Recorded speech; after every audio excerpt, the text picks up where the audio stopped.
Rob Johnson, thank you for joining us. It's my pleasure. Do you think that economics, mainstream economics, can distinguish between an incentive and a bribe? There is a connotation that bribery is taking you with an incentive to a place you wouldn't want to go.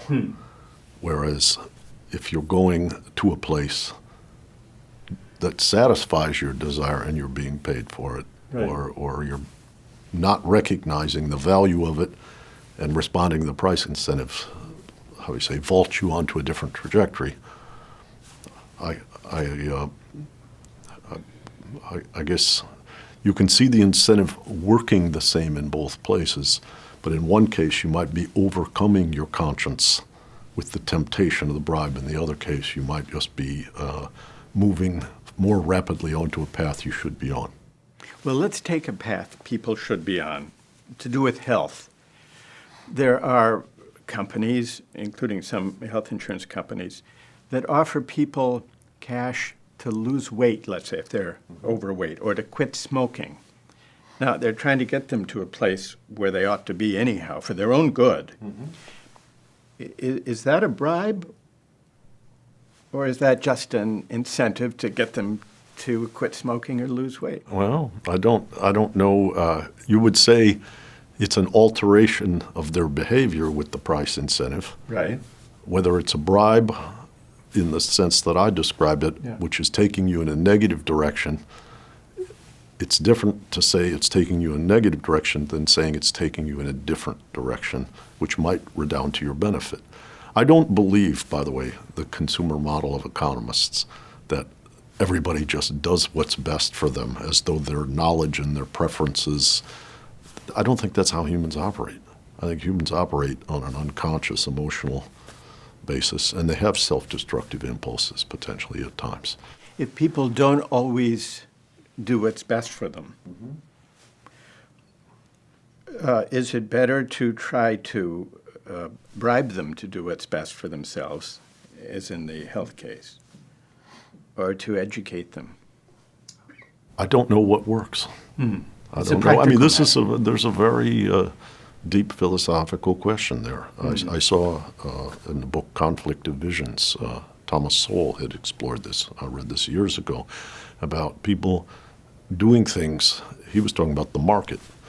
Is it because the financier or whatever is wonderful that you should unshackle him? Or do you channel him into a market because you take his base motives and turn them to a place which creates collective unintended benefit?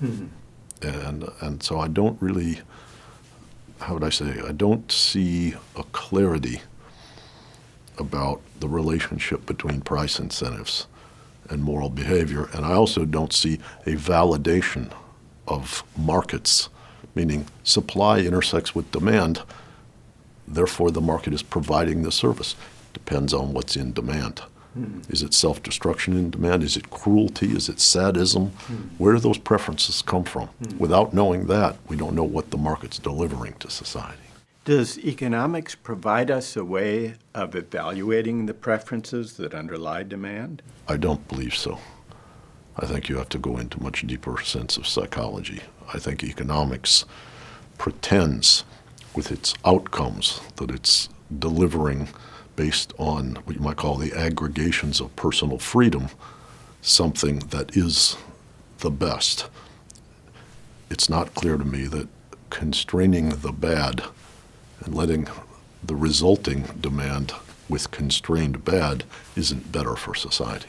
But if economics can't evaluate the preferences that consumers bring to the marketplace, then it has a very hard time having normative recommendations that flow from that desire that we call demand. does that mean economics can't be a moral science? Or it can't be a value-neutral science? I don't think it can be a moral science without moral investigation. I think it has to explore those underpinnings, those foundation stones, rather than just assume they're there and they're good. And this is, by the way, I don't think this is just a conversation about what's inside the individual. It's about the interaction between the individual and society.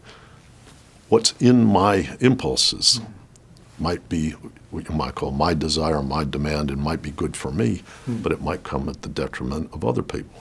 What if I like running around my office firing off pistols? Well, there might be other people in the way of those bullets. So just taking care of my impulses and calling that social good as it's aggregated through demand doesn't solve all of the challenges we face as a collective. Well, this leads me to a broader question that's been underlying a lot of what we've been discussing. Is there a difference in principle between financial speculation and gambling?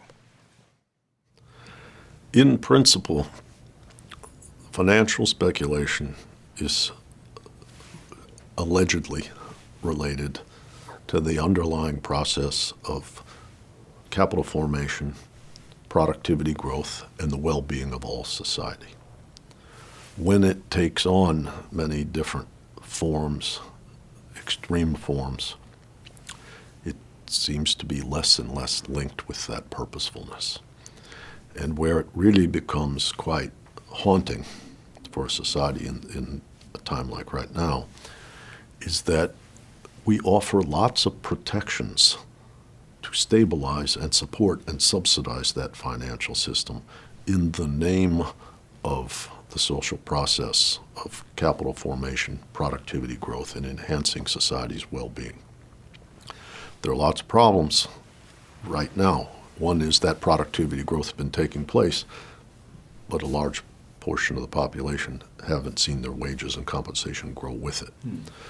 But the other, more acute problem is there's an awful lot of financial activity that doesn't appear to have anything to do with that process of productivity growth. And as a matter of fact, people like Adair Turner, who I work with here, have done very extensive studies that in the UK market, in the US market, and others, very little capital formation is coming out of lending from the banking system. But the banking systems are heavily protected and subsidized. And in many ways, the taxpayer is now an implicit, what you might call a contingent stockholder who is there to fortify these companies as downside protection, but with no upside share. The government doesn't hold equity in these companies other than the social augmentation of productivity and living standards over time. And if that's not being produced by the banking system, but all of these guarantees are in place, that's a very bad, what you might call social contract between society and the financial system. You've said that a great deal of financial activity today does not serve the social good of capital formation and productivity. If you just had to guess, what proportion of it does not? It's just like a Las Vegas casino gamble rather than socially productive.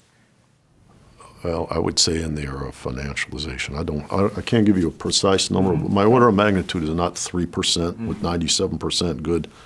It's closer to 50-50.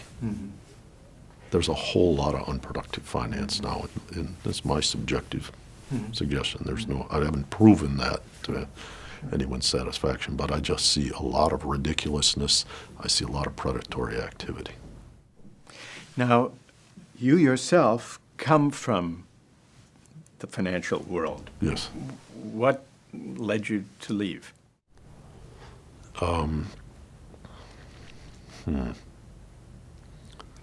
What led me to leave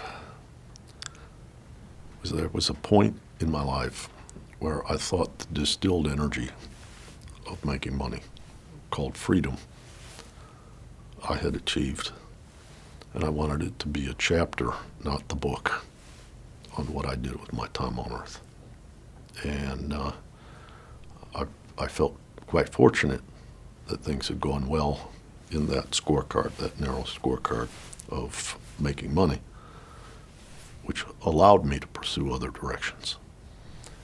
I also thought I had 2 children who were very young at the time, and the wear and tear on me physically, which might relate to moral dilemmas that were coursing through my mind and heart,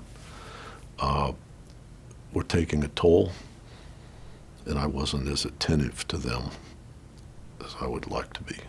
when they're 2 and 3, they weren't as interested in me as they were Mom. When they're 7, 10, they wanted my attention.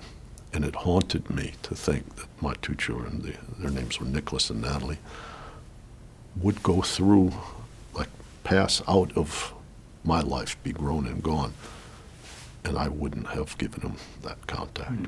And so that was what was foremost in my mind at that time.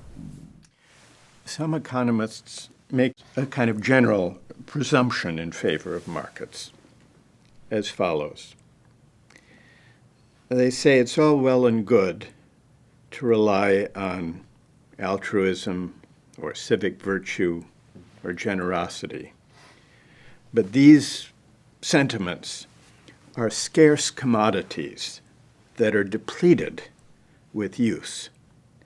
So what economics does, and what a reliance on markets does, is to use self-interest wherever possible so that we don't tap down, so that we don't drain the scarce supply of civic virtue, of generosity, of love. I think that's about as an absurd notion as I've ever heard. There is a complete fallacy in my mind of characterizing things like love as in scarce supply. And my sense is that there's a capacity of love or good intent that actually can be enlarged. It's quite elastic, and confining things to this notion of scarcity and dread and fear extinguishes love that could otherwise be there. Rob Johnson, thank you very much. Thank you.